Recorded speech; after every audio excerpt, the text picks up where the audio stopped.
জুবিন গাৰ্গক যিহেতু গীত গাবলৈ নিমন্ত্ৰণ কৰিছে, তেওঁ গীতৰ মানুহ, গতিকে তেওঁ গীত গাব লাগে। গীতৰ আগত এনেকুৱা মানে বুদ্ধিজীৱীৰ নিচিনাকৈ কিবা বক্তব্য প্ৰকাশ কৰাটো তেওঁৰ কাৰণে শুদ্ধ আচৰণ বুলি আমি নাভাবোঁ। আৰু বিতৰ্কৰ আন নাম জুবিন গাৰ্গ। অসমত প্ৰতিবাৰে বিতৰ্ক হয়, এবাৰ বামুণক পিটিবলৈ গ'লে কোনেও নিপিটিলে। সিদিনা মঞ্চত দেখিলোঁ বিহুত এগৰাকী যুৱতী গায়িকাৰ লগত তেওঁ যেনেকুৱা ধৰণে গীত পৰিৱেশন কৰিলে, যিটো আচৰণ কৰিলে, এইটো কিবা ভাল লগা নহ'ল। গতিকে নৱপ্ৰজন্মই ভাল পায়, হাৰ্টথ্ৰব বুলি কয়, আমিও ভাল পাওঁ, জুবিনক বহুত ভাল পাওঁ, গীত বহুত ভাল পাওঁ। কিন্তু এতিয়া ডাঙৰ কথাটো হ'ল যে সত্ৰাধিকাৰক প্ৰভু ঈশ্বৰ বুলি ক'ব নালাগে, কি বুলি ক'ব লাগিব, সেইটো সিদ্ধান্ত তেওঁ নিদিলে। কিন্তু সেই সিদ্ধান্তটো তেওঁ দিব লাগিব। এতিয়া কথা হ'ল অসমৰ বৈষ্ণৱ সমাজে মহাপুৰুষ গুৰুজনাৰ দিনৰ পৰা মানে চৰিত পুথিটো এটা কথা আছে, বাপ ঈশ্বৰ প্ৰভু এনেকুৱা সম্বোধন চৰিত পুথিটো নথকা নহয়, আছে। তাৰপিছত 500 550 বছৰ পৰম্পৰাত প্ৰভু ঈশ্বৰ বাপ ঈশ্বৰ এনেকৈ সত্ৰাধিকাৰসকলক সম্বোধন কৰি আহিছে আজিলৈকে। বিকল্পে এতিয়া কি বুলি ক'ব লাগিব, সেইটো নিতান্তই অসমৰ বৈষ্ণৱ সমাজে নিৰ্ণয় কৰিব, জুবিন গাৰ্গে নহয়। জুবিন গাৰ্গৰ কথা মতে বৈষ্ণৱ সমাজে চৰ্যা পালন নকৰে।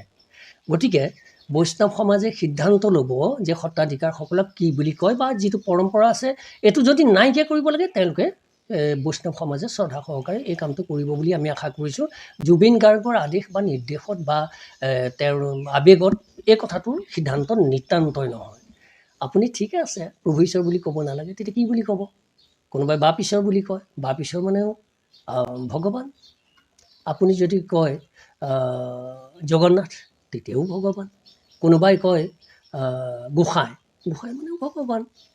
আৰু গতিকে আৰু বৈষ্ণৱ সাধনাত যিহেতু গুৰু বুলি ভবা যায় মহাপুৰুষীয়া পৰম্পৰাত, গতিকে গুৰু আৰু ঈশ্বৰৰ মাজত পাৰ্থক্য নাই। সেইকাৰণে খুব সম্ভৱ ভকতসকলে তেনেকৈ কয়, আমিও বেয়া পাওঁ, আমি নিজে বেয়া পাওঁ। সত্ৰাধিকাৰ বুলি ক'ব নালাগে, সত্ৰাধিকাৰক প্ৰভু ঈশ্বৰ বুলি ক'ব নালাগে বুলিও ভকতক প্ৰথম অৱস্থাত আমি কৈছিলোঁ, কিন্তু ভকতে সেই কথাটো কোনো কাৰণতে মানি লোৱা নাই আজিলৈকে।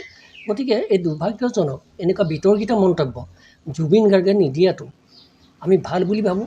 আৰু আচলতে তেওঁ কিয় প্ৰতিবাৰতে এনেকুৱা বিতৰ্ক কৰি ভাল পায়, আৰু আটাইতকৈ ডাঙৰ কথা, তাৰপিছতে তেওঁ ক্ষমা খুজি চৰি কৈ দিলে। আৰু এটা ডাঙৰ কথা তেওঁ কৈ দিলে যে কৃষ্ণ ভগৱান নহয়।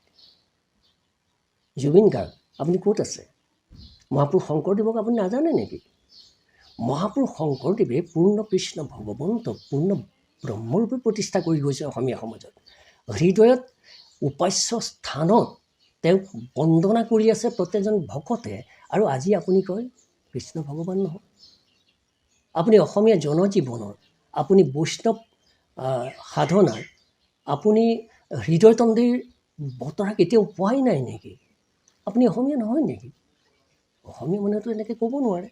গতিকে মই জুবিন গাৰ্গক এটাই অনুৰোধ কৰিম যে স্থান কাল পাহৰি তেওঁ যাতে মন্তব্য নিদিয়ে। এইবাৰ নিৰ্বাচনত সবাতোকৈ গুৰুত্ব দিয়া হ'ব আপোনাৰ মতামতক। লাইভত আপুনি জনাওক আপোনাৰ প্ৰিয় নেতা কোন। আপোনাৰ মতে এইবাৰ কোন দলে মাৰিব সেই হাঁহি। প্ৰতিটো সমষ্টিৰ ভোটাৰৰ মত লাইভ। ষ্টাৰ চিমেণ্ট, টাইম 8 জনাদেশ। Powered by Data Mission.